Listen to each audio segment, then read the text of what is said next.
Hello सनम ने को चेका मेना पे तबना लई गानों कना से भांगा तो गाइस वेलकम तो लाइव रे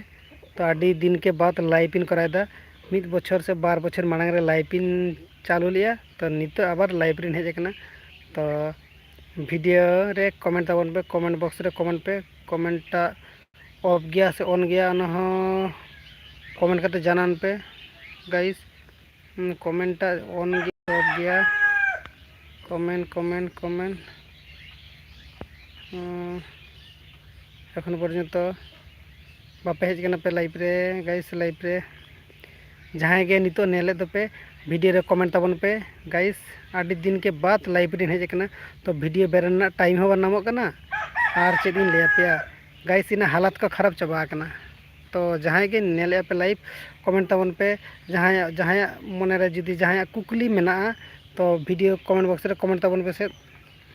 लाइव रे कमेंट गानों कना से बांगना लेन पे से गाइस और साउंड क्वालिटी चेका मेना ओना हो लेन पे साउंड को ठीक ठाक आजम कना से बांगा साउंड आजमो कना गाइस इन बांग बुझ दाड़े कना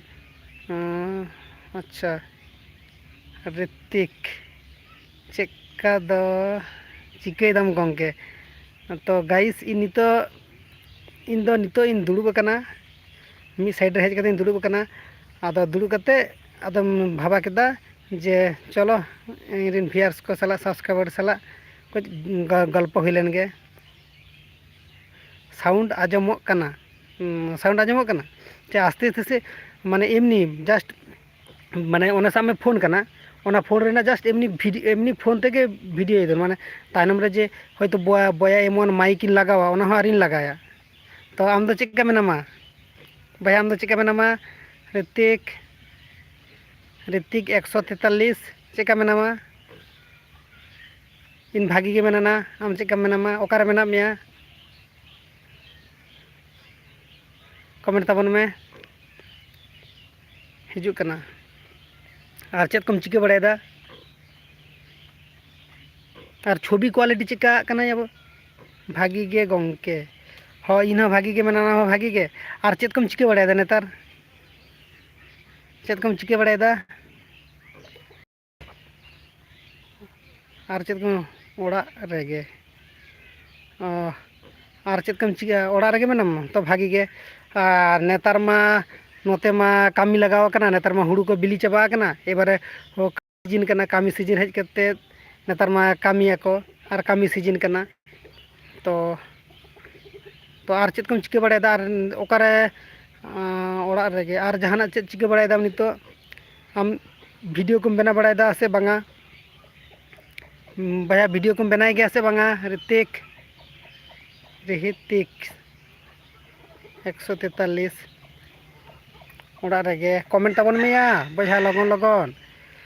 या पिक्चर क्वालिटी रे चेका नेलो कना ओनाटा को जानान में से इना ओना नेट आरिन लड़ावा एखोनो ओना खना इन कनेक्ट करते इन लड़ाईदा माने छवि को पिक्चर क्वालिटी बा ओना वीडियो क्वालिटीटा माने स्लो धारा गया से भागी गे नेलो कना से झपसा कना ओने नाटा के लेन में होयतो साउंड क्वालिटीटा होयतो भागी बांगा जमो कना इन बांग बड़ाय चेका जमो कना तबे बार हर नेले बिया वीडियो को लाइक मारे पिया या मा कमेंट तबन पे आलो या नेले पे वीडियो भैया कमेंट पे चेत को कुकली साना पे कुकलिन पे जुदी आंसर को ठीक ठाक नेम दाड़े पे तो पिक्चर क्वालिटी स्लो गया गंके ओना दो सारी गे कना कारण हॉट माने मोबाइल ना हॉटस्पॉट्स ते कनेक्ट करते कनेक्ट कदा एबारे नोडे खना नेटा भागी बाय मारायदा ओना खातिर ते स्लो कना इन बुझो ओना खातिर ते चिके नेतार कार दिन रे निमिटी जिनिस नेल कदा जहां रे आपे नेल कदे गया पे सांताली न्यूज बॉय जहां वीडियो कराय गया उनी नेल कदिया तो आय ओड़ा रे ब्रॉडबैंड कनेक्शन का होना तो ब्रॉडबैंड कनेक्शन काते माने ब्रॉडबैंड कनेक्शन लखन मीटिंग के फैसिलिटी नामा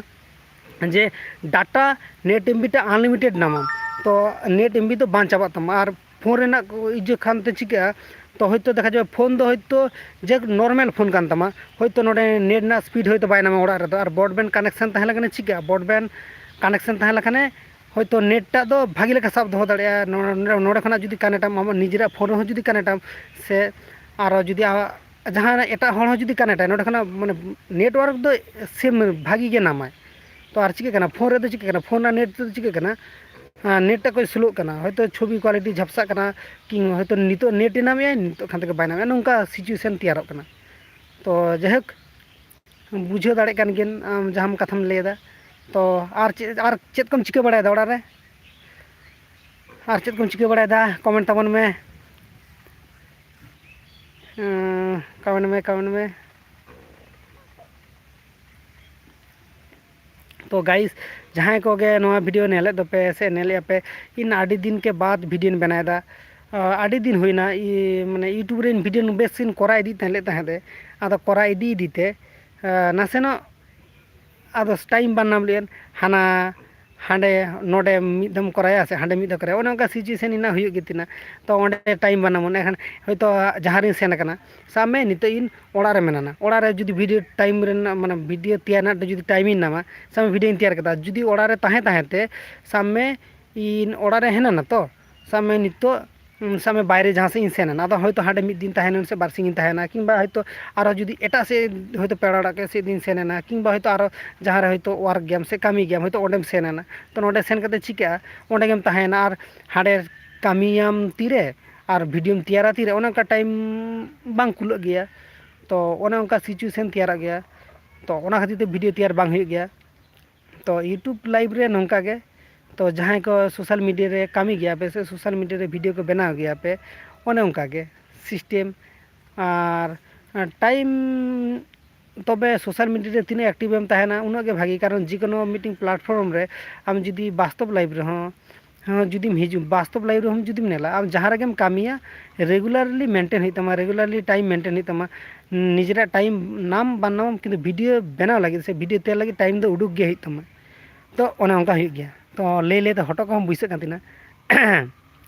तो चेक दिन लिया पे यार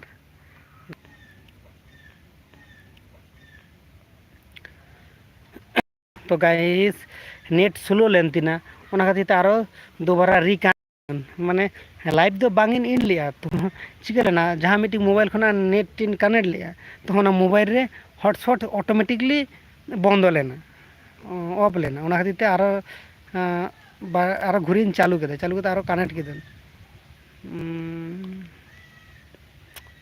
तो गाइस ऑफ टाइम रे लाइव रे हेज कना जस्ट नितो लाइव रे ऑफ टाइम रे हेज तो लाइव हो आयु बड़ा हिजुआ हयतो 6-7 दिगे ओना अडी हर लाइव रे ताहेना को नेनेला को ओना उनका मीटिंग इजिया तो इन ऑफ टाइम रे कना गाइस जहाँ गे नितो नवा वीडियो नेला पे वीडियो को लाइक पे तो जहाँ के कुकलिया मेना कुकली पे नोडे कमेंट तबन पे इन नोडे कमेंट को मेना मी हड़ के जा कमेंट ले आए ना तायनम आदो जहाँ के आरी कमेंट आए तो गाइस भागी के मेना पिया तो ऑफ का कानून लाइव नित जहाँ के जस्ट नितो लाइव दिन हेज लेना जी नेल केदा माने पिक्चर क्वालिटी चिका चालू करना बांगन बुझे दाड़े कना तबे आसाय दिन हयतो जहक चालू करना सेरकम हयतो बांगे नेलो कना तो जहक चालू करना तबे ऑफ का कारण गाइस है।